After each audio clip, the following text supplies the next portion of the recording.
안녕하세요. 민권센터 김갑송 국장입니다.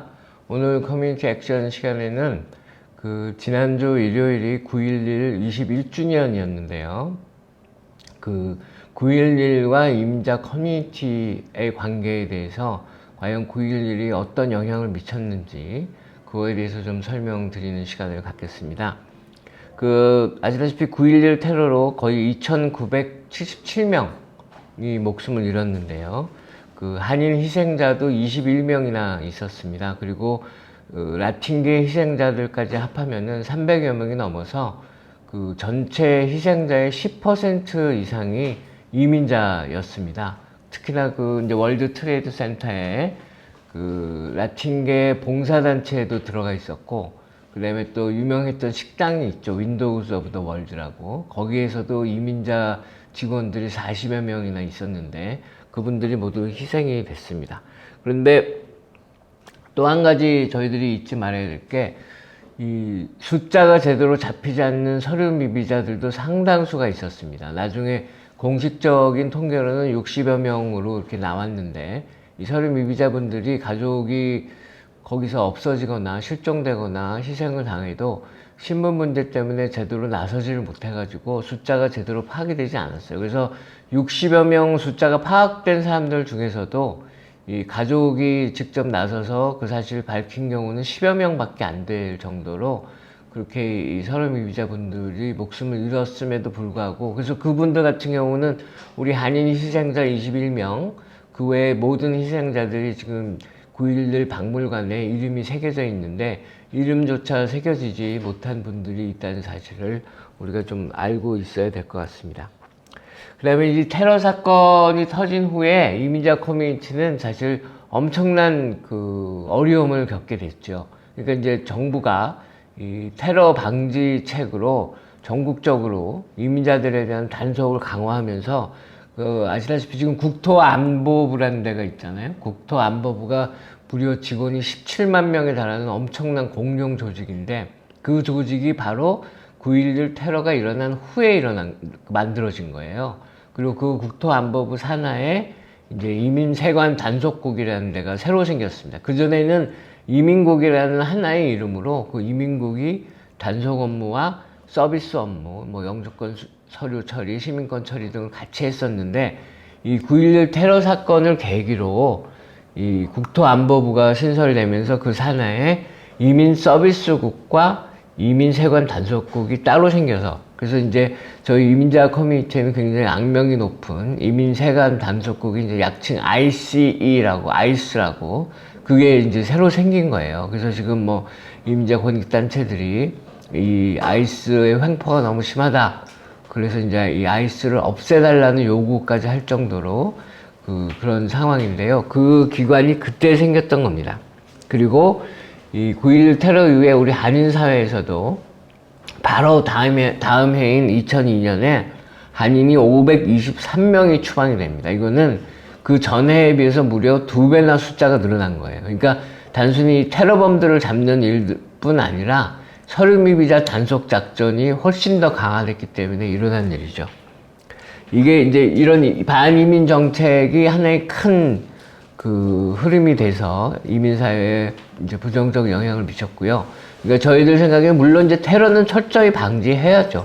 방지해야 되는데, 그때 당시에 테러 방지를 명목으로 지나치게 반이민 정책이 강화된 것에 대해서는 우리들이 또 문제점을 지적을 해야 됩니다. 그 다음에 또 한 가지는 당시에 이제 부시 대통령 시절인데, 조지 W. 부시 대통령 시절인데, 이 조지 부시 대통령이 상당히 이제 영어로는 compassionate conservative라고 해가지고 온정적인 보수주의다라는 걸 내세우면서 이 서류 미비자 합법화나 이민자들에도 좀 우호적인 정책을 펼치겠다는 그런 약속들을 했었던 때였어요.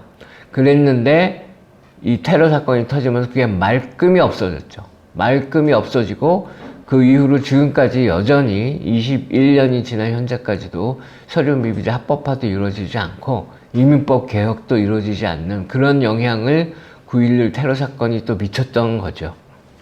그래서 이 반이민 추세를 불러일으키게 한 가지 요소와 또 한 가지 우리가 지적해야 되는 거는 이 극단주의 구구단체, 미국 내에 극단주의 구구단체들이 기승을 부리게 됩니다.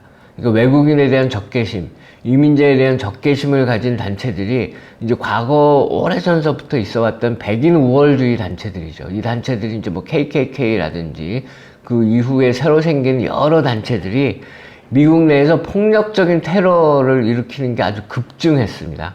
그리고 물론 이제 그 대상은 이민자들이 상당수였고요. 그 통계에 따르면은 9.11 이후에 이 미국 내 테러리스트들이 살해한 사람이 251명인데 이 중 절반 이상을 구구 테러리스트들이 다 저지른 겁니다. 그리고 2019년, 2020년 현재에 이르러서도 이 최근에는 그게 또 비율이 극단주의 그 구구 세력의 살인 사건이 그 더 늘어나서 총 59건 가운데 2건을 제외하고는 모두 구구 세력들이 저지른 사건들이었습니다. 그러니까 이렇게 이민자들이 이 정부로부터는 단속에 시달리고 그 다음에 또 구구 단체들로부터는 폭력에 시달리는, 그리고 이제 아시다시피 트럼프 대통령 시절을 지내면서 또 팬데믹이 터지고 그러면서 트럼프 대통령이 이 코로나 바이러스를 차이나 바이러스라고 막 부르면서 반아시안 폭력까지 급증하는, 이게 다 그 연장선상에서 지금 일어나는 일들이었습니다. 근데 그 중에서도 가장 고통을 심하게 받은 분들이 서류 미비자들이었는데요. 이 서류 미비자들은 그 신분 문제 때문에 이제 그 테러에서 목숨을 잃은 가족들이 많은 분들이 이제 보상을 받았는데 보상조차 제대로 받지 못했고요. 또 한 가지 참으로 아이러니한 것은 이 테러 사건 때문에 그렇게 서류 미비자들에 대한 단속이 집중적으로 강화되는 상황 속에서 9.11 테러 현장이 폐허가 됐잖아요.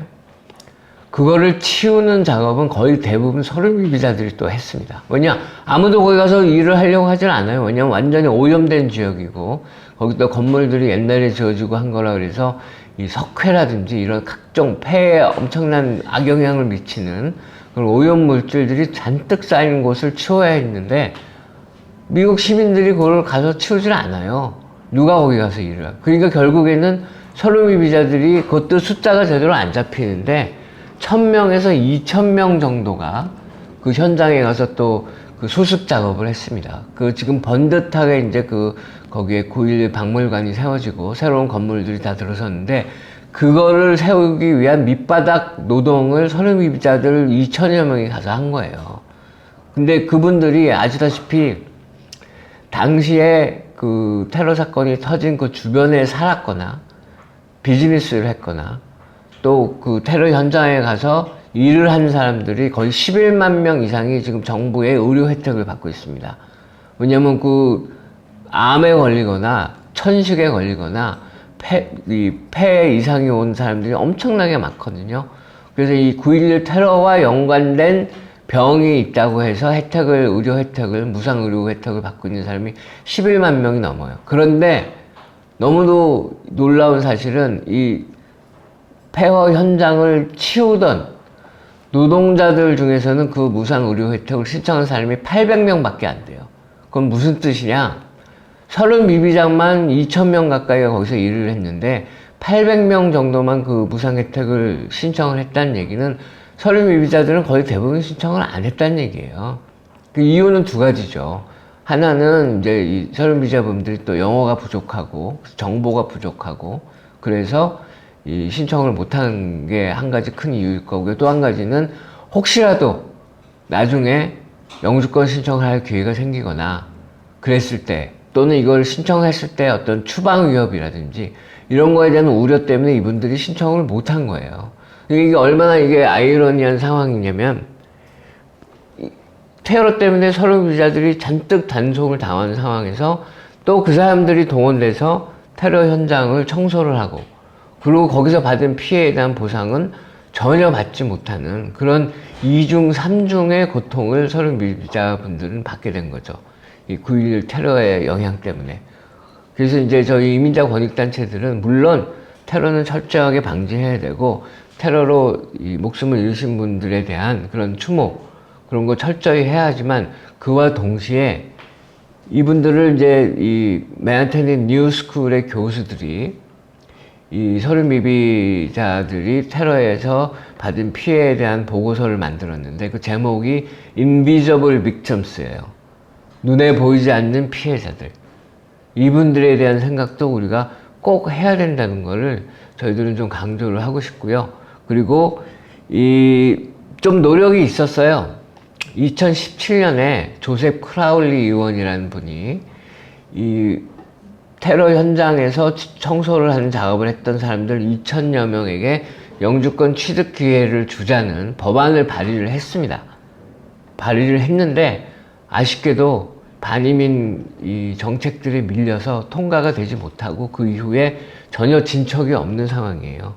그러니까 여전히 이분들은 병에 걸린 분들도 많을 테고 여전히 좀 고통을 받고 있고, 그리고 이 9.11 테러 사건 이후에 강화된 이민자 단속, 그 다음에 9.11 테러 사건 때문에 이루어지지 못한 이민법 개혁 등으로 인해서 미국에 살고 있는 1,100만 서류 미비자들은 여전히 고통 속에, 신분에 대한 우려 속에 그렇게 살아가고 있다는 사실을 우리가 매년 9.11 21주기, 내년에 22주기를 맞으면서 우리가 항상 생각을 하고, 이 9.11 테러가 이민사에 미친 그 영향을 우리가 극복할 수 있는, 아직까지 극복하지 못했습니다. 우리가 전혀 극복하지 못했습니다. 그래서 극복할 수 있는 그런 노력을 기울여야 된다는 것을 그 말씀을 드리고 싶습니다. 저희들이 이 반이민 정책을 무너뜨려야 하고, 그리고 또 한 가지 지적하고 싶은 거는 이제 이 9.11 테러 이후에 또 한 번의 엄청난 시련이 닥친 게 서류 미비자들에게 팬데믹이거든요. 근데 팬데믹 때도 또 마찬가지였어요. 미국에서 이 식당이나 식품점이나 이런 곳에서 일하는 필수업종 종사자들의 또 엄청난 숫자가 또 서류 미비자들이었어요. 거의 미국 전역에서 한 500만 정도로 추산을 하는데, 그래서 이 500만 명을 또 영주권을 주자는 법안이 지난해에 상정됐었는데 또 무산됐죠. 그러니까 이 9.11 테러와 팬데믹 사건과 이 두 가지 엄청난 일을 겪으면서 서류 미비자들은 여전히 아무런 미국 사회를 위해서, 미국 사회 밑바닥 경제를 지탱하기 위해서 열심히 일하고 있음에도 불구하고 아무런 혜택을 받지 못하고 사실상 하루하루 테러 속에서 살아가고 있다는 것을, 추방 위협을 느끼면서 테러 속에서 살고 있다는 것을 우리가 반드시 명심하고, 우리 이민자 커뮤니티가 이 9.11 테러나 팬데믹이나 이런 과정을 거치면서 어떻게 하면 이 반이민 정책을 앞으로 무너뜨리고 미국 사회에 이 중요한 한 일부분으로서 활동하고 있는, 일하고 있는 서류 미비자들 합법화 문제, 그리고 우리 전체 이민자들의 권익 문제를 이뤄낼 것인지를 다 같이 고민하고 실천했으면 좋겠습니다. 예, 오늘 여기까지 마치겠습니다. 고맙습니다.